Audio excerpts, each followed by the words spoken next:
Me llamo Elena Ortega. La mayoría de la gente me conoce como la callada en las reuniones familiares, esa mujer que siempre se queda cerca de los bordes de la sala, sonriendo lo justo para no parecer distante, pero nunca lo suficiente como para que la inviten al centro del círculo.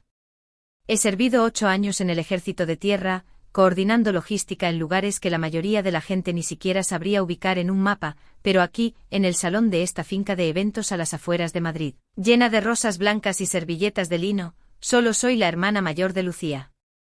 En cuanto crucé las puertas de su fiesta de compromiso, la música subió de volumen y las risas rebotaron en las paredes. Llevaba un traje de chaqueta azul marino, de líneas limpias, nada llamativo, no era un uniforme, pero cargaba con el peso de uno. Entré, escaneé la sala y me crucé con la mirada de un hombre con una americana hecha a medida, pelo canoso, espalda recta y ojos fríos. Era don Arturo Velasco, el padre del novio. Me miró como si fuera una camarera que se había salido de su turno. Sus ojos pasaron de mi cara a mis zapatos y volvieron a subir, sin un asentimiento, sin una sonrisa. Solo con ese tipo de desinterés de la rancia aristocracia que no necesita palabras para herir. No reaccioné.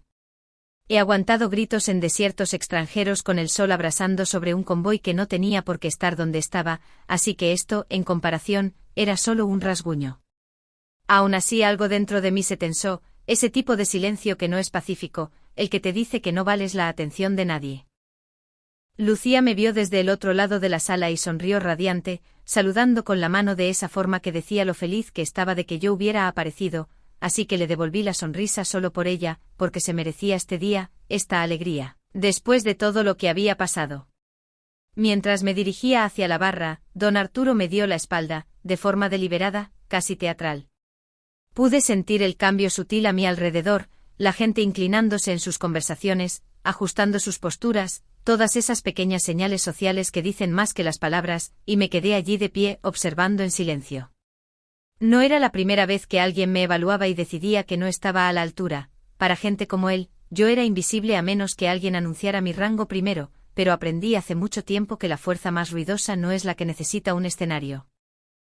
Esa noche mantuve la postura recta, tomé un sorbo lento de mi tónica y no dije nada, porque a veces el silencio es estrategia, a veces dejas que la gente te subestime, no porque seas débil, sino porque en el momento en que hablas todo cambia. Y cuando llega ese momento, bueno, incluso hombres como don Arturo aprenden a prestar atención. Tenía 25 años cuando mi vida se partió en dos. Antes de ese día, mi mundo era predecible a la manera de la vida militar, largas horas, madrugadas, polvo entre los dientes y una radio que nunca parecía dejar de sonar. Estaba destinada en la base de Zaragoza por una breve rotación, recuperando el aliento antes de la siguiente misión internacional. Cuando mi comandante me llamó a su despacho con una mirada que me dijo que la noticia iba a golpearme más fuerte que cualquier entrenamiento. Me dijo que había habido un accidente de coche en una carretera secundaria, mis padres habían fallecido antes de que la ambulancia llegara al lugar. Las palabras se quedaron entre nosotros como un peso que me sacó el aire de los pulmones. Había escuchado sobre la pérdida antes, la había comunicado a familias con frases limpias y respetuosas, pero nada me preparó para cómo sonaba cuando era mi turno. Recuerdo salir del edificio y no sentir el suelo bajo mis pies, solo calor, ruido y la repentina comprensión de que la única persona que quedaba en el mundo que me necesitaba tenía 16 años y todavía estaba en primero de bachillerato. Lucía era lista, testaruda y suave de todas las formas que yo ya no tenía tiempo de ser, todavía era una niña que pensaba que la vida era algo que se desarrollaba en línea recta. Sabía que tenía que volver a casa. Dejar el ejército no fue una decisión limpia, una parte de mí sentía que estaba abandonando una misión y a la gente que confiaba en mí, pero otra parte sabía que las órdenes y la estructura no significaban nada si mi hermana no tenía a nadie que diera la cara por ella. Solicité la baja por circunstancias familiares y preparé mi petate con la misma memoria muscular rutinaria que tenía en cada despliegue, excepto que esta vez el silencio en la habitación se sentía diferente, se sentía definitivo. Cuando llegué a casa, todo olía familiar y mal al mismo tiempo. La casa estaba tranquila de una manera que hacía que me temblaran las manos. Lucía estaba sentada en el sofá, hecha un ovillo, pareciendo más pequeña de lo que recordaba. El duelo cambia la forma de las personas, las hace plegarse hacia adentro. Me senté a su lado y ella se apoyó en mí como si intentara desaparecer dentro de mi chaqueta. Ese fue el momento en que entendí algo que nunca dije en voz alta. yo era la única familia que le quedaba y ella era la única razón por la que yo todavía tenía algún rumbo. Los días después del funeral se mezclaron. Intenté mantener la casa funcionando mientras ordenaba papeles y facturas que no sabía que mis padres tenían. Las deudas se sentaban en cada mesa como un invitado no deseado.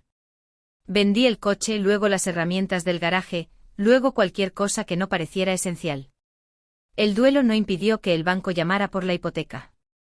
Aprendí muy rápido que la angustia y la supervivencia rara vez dejan espacio la una para la otra.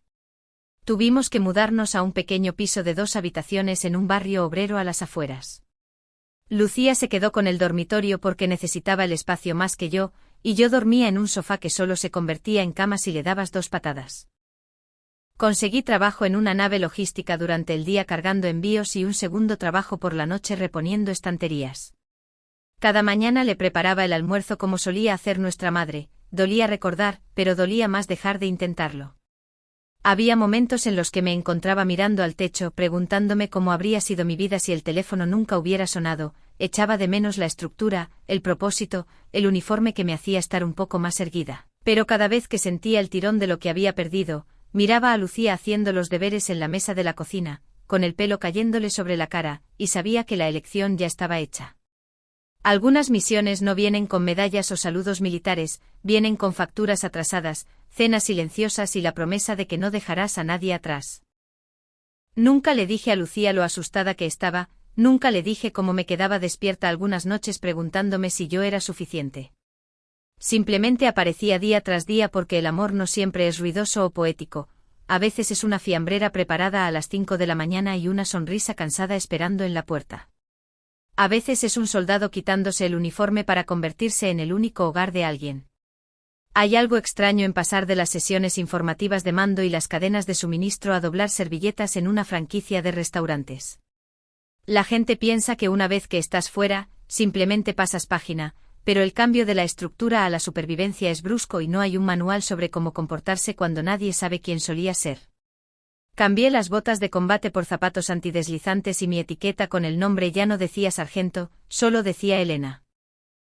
Trabajaba de día en un centro de distribución a las afueras de la ciudad, cargando cajas que parecían más pesadas cada semana, y por las noches recogía mesas en un bar de tapas abarrotado donde los universitarios reían demasiado alto y los encargados pensaban que gritar era un estilo de liderazgo. No replicaba cuando uno de ellos me ladraba delante de los clientes por ser demasiado lenta, simplemente asentía, cogía la bandeja y seguía moviéndome, no porque estuviera de acuerdo, sino porque tenía un alquiler que pagar y una hermana que alimentar. La mayoría de las noches llegaba a casa pasada la medianoche. Lucía solía estar dormida, con los deberes todavía extendidos sobre la mesa de la cocina y medio bocadillo frío junto a sus apuntes. Le besaba la frente, apagaba las luces y caminaba de puntillas hasta el sofá que hacía las veces de mi cama. A veces me quedaba despierta con los brazos doloridos del almacén y los oídos zumbando por el ruido de los platos, mirando al techo como si pudiera ofrecer respuestas que nunca encontré. Hubo un momento, solo uno, en el que casi me rompí. Fue después de un turno doble. Mi encargado me llevó aparte porque un cliente se quejó de que no sonreía lo suficiente. Me quedé allí con mi delantal manchado de grasa, el pelo recogido, y escuché a un hombre con polo darme lecciones sobre actitud. Quería decirle dónde había estado, lo que había visto, que solía liderar convoys por carreteras sembradas de explosivos, que había sostenido las manos de hombres moribundos, que sabía lo que era la verdadera presión. Pero en lugar de eso simplemente me disculpé y volví a recoger mesas. Nadie veía la guerra que todavía vivía en mi columna vertebral o la disciplina en la forma en que doblaba las servilletas perfectamente cada vez. Eso es lo que tiene servir en silencio, que acostumbras a pasar desapercibida. No necesitaba que supieran quién era, solo necesitaba que Lucía terminara el instituto, que saliera adelante, que superara el duelo. Esa era la misión ahora. Me enorgullecía de las pequeñas cosas, comprarle zapatos nuevos cuando los viejos se rompían, arreglar el fregadero con tutoriales de YouTube, presentarme en las tutorías con los ojos inyectados en sangre y aliento a café, pero aún así haciendo todas las preguntas correctas. No tenía el lenguaje para lo que estábamos construyendo, pero sabía que era real. Era una vida hecha desde cero, sin beneficios, sin medallas, solo coraje y amor silencioso. Cada nómina iba destinada a las facturas y a lo que Lucía necesitara para seguir soñando. Los folletos de las universidades empezaron a llegar al buzón, y yo los leía por la noche después de que ella se fuera a la cama, trazando las descripciones de los cursos con el dedo como si me atreviera a tener esperanza. Nunca había suficiente tiempo, nunca suficiente sueño, pero había un propósito, y eso era algo a lo que podía aferrarme. Nunca le dije a Lucía cuando nos retrasábamos con el alquiler o cuando me saltaba comidas para que ella pudiera repetir. Nunca le dije cuántas noches me senté en el baño con la ducha abierta solo para poder llorar sin que ella me oyera. Lo cargué todo el camino, llevé mi mochila apretada y cerrada sin espacio para soltarla porque algunas batallas son silenciosas, algunas se libran en cocinas y aparcamientos y pisos que se pagan nómina a nómina. Y algunas victorias se parecen a tu hermana pequeña riéndose en el sofá, finalmente en paz por un rato. Lucía empezó a llegar a casa con esa ligereza en la voz que no había escuchado en años. Se notaba en la forma en que tarareaba mientras hacía café o se reía de algo en su móvil. No pregunté de inmediato, simplemente observé y esperé porque había aprendido que la alegría es delicada y a veces demasiadas preguntas hacen que se encoja. Me habló de Pablo una tarde mientras doblábamos la ropa, dijo que estaba en su clase de económicas y que tenía un sentido del humor muy torpe. Dijo que escuchaba sin interrumpir y siempre le abría la puerta como si fuera algo natural, no una actuación. Pude escuchar algo nuevo en su tono, algo firme. Cuando lo conocí, no mostré mis nervios.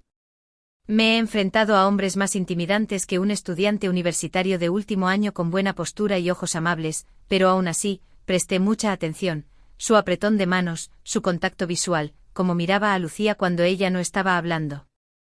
Pasó esas pruebas sin siquiera saber que existían.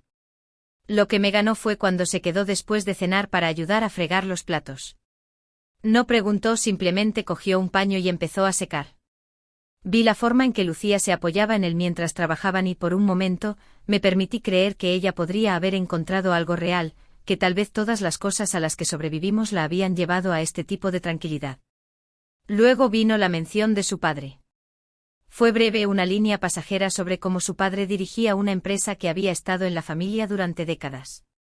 Pablo lo dijo como si no importara, pero capté el parpadeo en su expresión, orgullo mezclado con algo más tenso.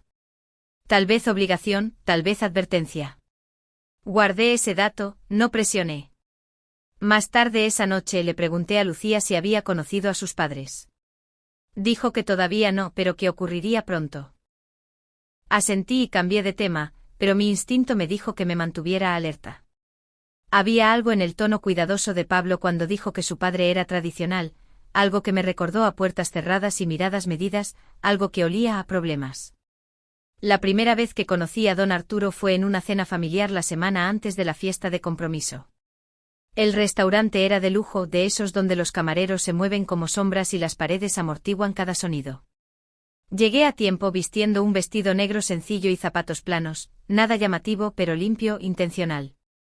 Él se puso de pie cuando me acerqué a la mesa, alto y compuesto en una americana gris marengo que probablemente costaba más que mi alquiler mensual. Su apretón de manos fue seco y breve, como si no pudiera decidir si yo valía la pena el agarre completo.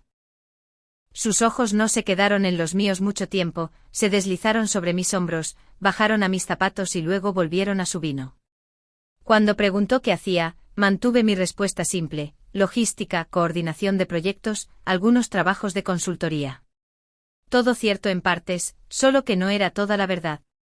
Asintió como si ya hubiera decidido que yo era una de esas personas que apenas llegaban a fin de mes y querían crédito por aparecer. Su interés terminó allí. Pablo intentó dirigir la conversación hacia los logros universitarios de Lucía, y don Arturo sonrió por primera vez, lleno de un orgullo que de alguna manera todavía se sentía selectivo. Escuchaba más su media académica que cualquier cosa que yo hubiera dicho. No insistí. Había estado en habitaciones como esta antes, habitaciones donde tu valor se calcula antes de que te sientes. Llegó la comida, la conversación cambió y me desvanecí educadamente en el ritmo de todo aquello. Pero bajo la mesa mantuve ambos pies plantados, mi columna recta, mis ojos abiertos, porque había visto esa mirada antes, la clase que dice ya sé quién eres y no vale la pena aprender más. Y la gente que lleva esa mirada nunca ve venir la caída. Podría haberle dicho que una vez dirigí la logística de una unidad de combate en Afganistán, que coordiné cadenas de suministro con márgenes más ajustados que cualquier informe trimestral corporativo que él haya firmado jamás. Podría haberle contado sobre la noche en que perdimos contacto por radio con un convoy y mantuve la línea mientras cada célula de mi cuerpo gritaba, que he tomado decisiones con vidas dependiendo de ellas, decisiones que todavía cargo en las horas silenciosas antes del amanecer. Pero no lo hice. Dejé que pensara que yo era alguien pequeña. Dejé que creyera la historia que sus ojos escribieron para mí.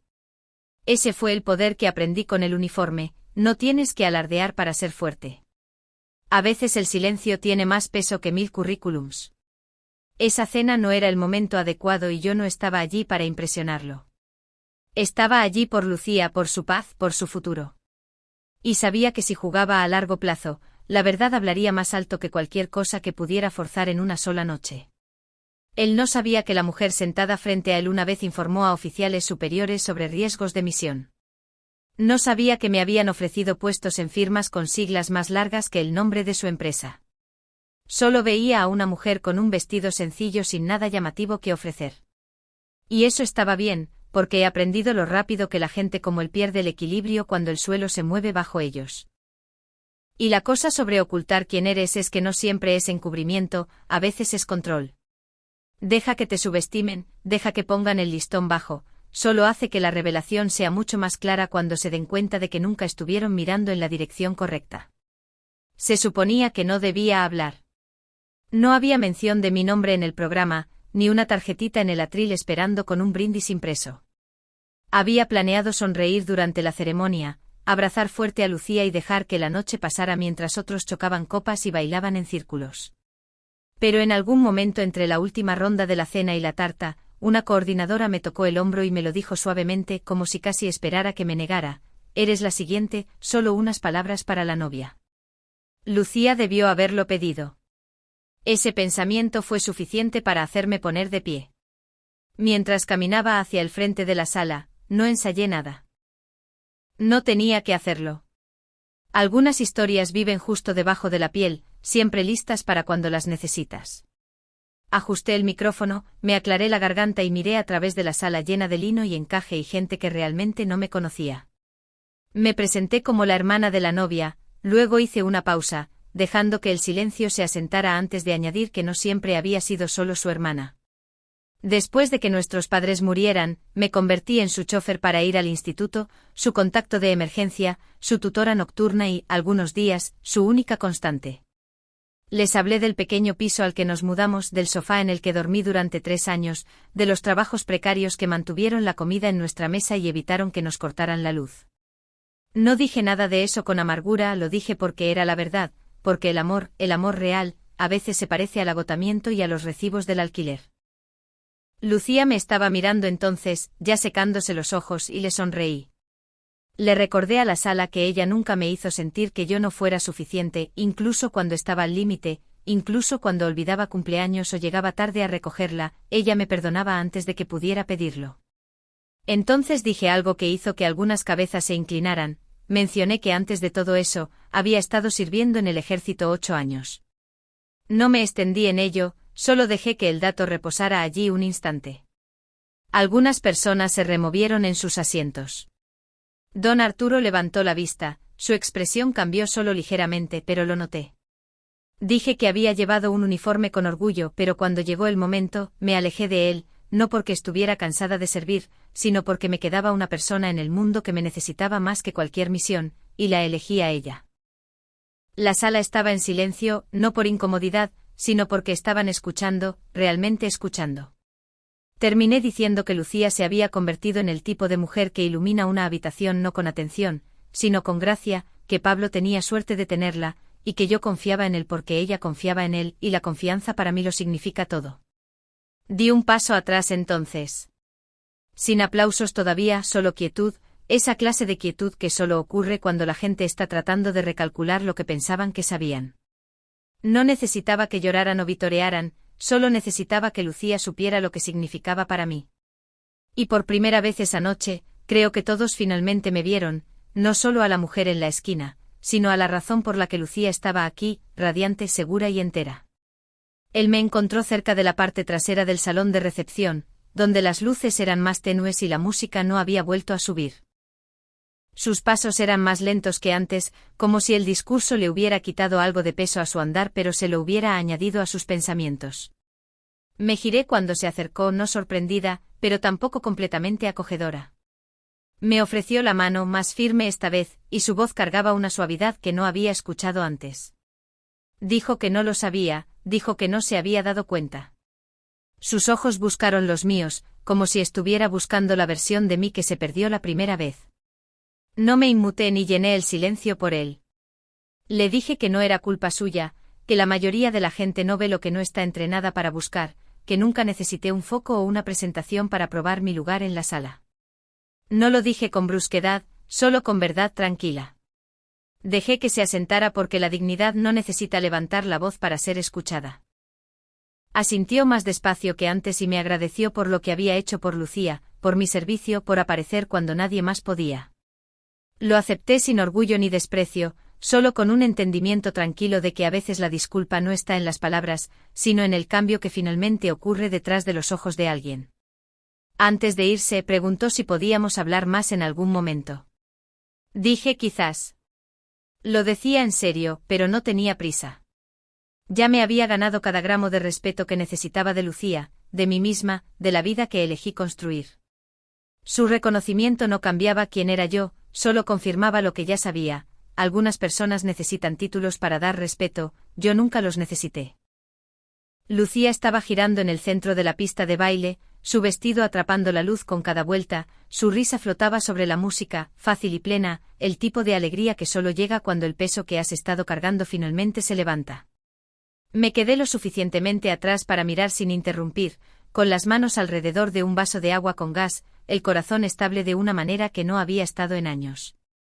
La sala brillaba, llena de caras que apenas conocía, pero nada de eso importaba. Vi la forma en que Pablo la miraba como si ella fuera todo su futuro, y vi en ella a la niña a la que una vez arropé en las noches de tormenta, ahora bailando como si nada se hubiera roto nunca. Esa fue la victoria, no el discurso, no el cambio en los ojos de don Arturo, fue este momento, Lucía a salvo, Lucía amada, Lucía libre. Pensé en todas las noches que había contado las propinas, doblado la ropa, remendado sus zapatillas gastadas porque no podíamos permitirnos unas nuevas, las mañanas que hice café antes del amanecer, las horas que pasé escribiendo currículums que nunca envié, solo tratando de encontrar nuestro siguiente paso. Nada de eso aparecía en las fotos de la boda y nada de eso necesitaba hacerlo. El verdadero éxito no necesita titulares, vive en los resultados silenciosos. Una sonrisa que no estaba allí antes, una vida que sigue avanzando porque alguien detrás de escena se negó a rendirse. Mirando a Lucía esta noche me di cuenta de que no necesitaba que nadie me diera las gracias, esto era el agradecimiento. Y mientras estaba allí de pie me permití sentir algo raro y completo, no orgullo, no alivio, solo paz. La clase que llega cuando sabes que hiciste tu parte y fue suficiente, porque al final del día, la plenitud no se mide por quien te aplaude.